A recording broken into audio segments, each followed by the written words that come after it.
For the first several years of building, I operated on a belief that served me well and then stopped serving me without any obvious signal that the shift had happened. The belief was simple: get better at the work and better results will follow.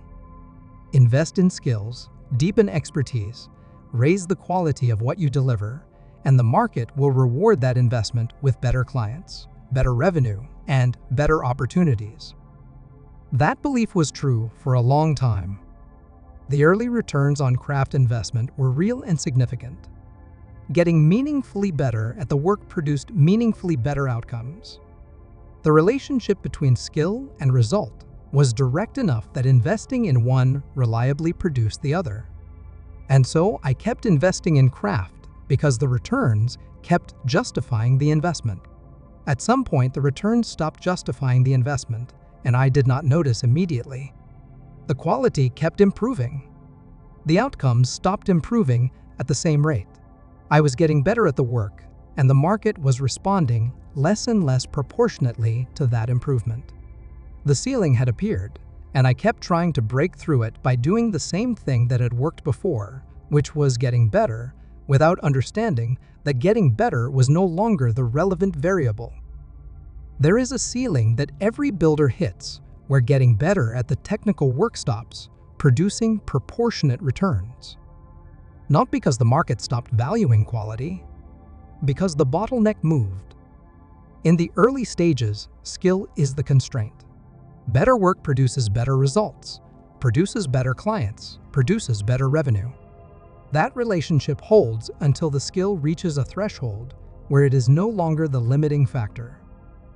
After that threshold, the constraint is not how good the work is. It is how visible the work is, how trusted the builder is, and how well the business around the work is structured. Getting better at the craft does not move any of those things. Understanding this required me to be honest about something uncomfortable. I was continuing to invest in craft, partly because craft improvement was familiar and comfortable and produced a clear sense of progress. I knew how to get better at the work. I had a clear sense of what better looked like and a clear path to achieving it. The other things, visibility, positioning, business architecture, were less familiar, less comfortable, and produced a less clear sense of progress in the short term. Investing in craft felt productive. Investing in the other things felt uncertain. Craft improvement has diminishing returns. The difference in outcomes between a builder who is average and one who is good is significant. The difference between one who is good and one who is excellent is smaller. The difference between excellent and exceptional is smaller still. At a certain point, the marginal return on additional craft investment drops below the marginal return on investment in visibility, positioning, and business structure. Most builders never make that shift because they are more comfortable improving at the thing they already know how to improve at than building the things they have never built before.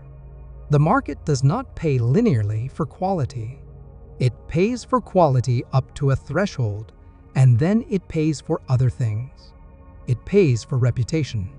It pays for positioning. It pays for the confidence that comes from working with someone whose track record is visible and whose approach is clearly defined. A builder with average craft and excellent positioning will often outperform a builder with exceptional craft and no positioning.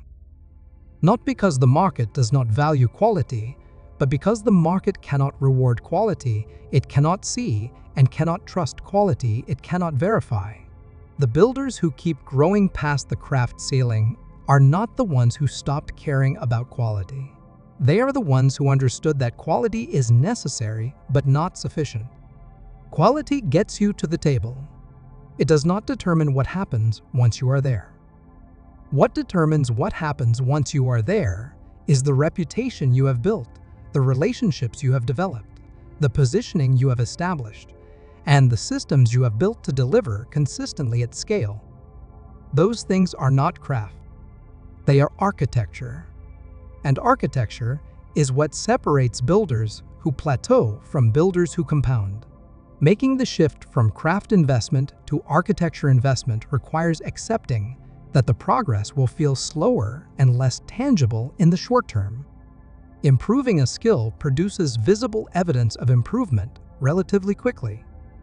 Building a reputation, deepening positioning, and constructing delivery systems that scale produce evidence of progress slowly and often invisibly until a threshold is crossed and the compounding becomes visible all at once.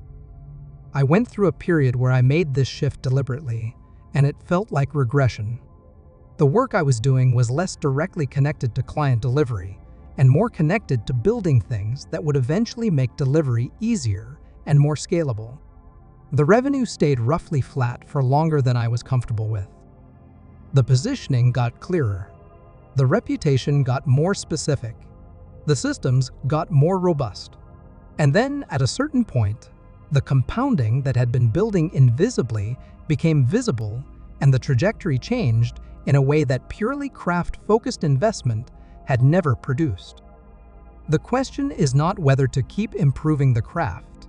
The answer to that is yes, always. The question is, what proportion of your investment in growth is going toward craft versus architecture? For most builders, that ratio is far too skewed toward craft, because craft improvement is familiar and architecture building is not. Rebalancing that ratio is one of the highest leverage changes a builder can make once they have passed the threshold where craft is no longer the primary constraint. Getting better at your craft stops paying off not because the craft stops mattering, but because something else starts mattering more. The builders who understand when that shift has happened and respond to it, rather than persisting with what worked before, are the ones who keep growing when everyone else plateaus. Next, we are going to shift into the third and final playlist of this arc. We are moving from what moves the needle to the deeper question of how you build systems that do not need you. Starting with why delegation always breaks down at the same point. I will see you tomorrow.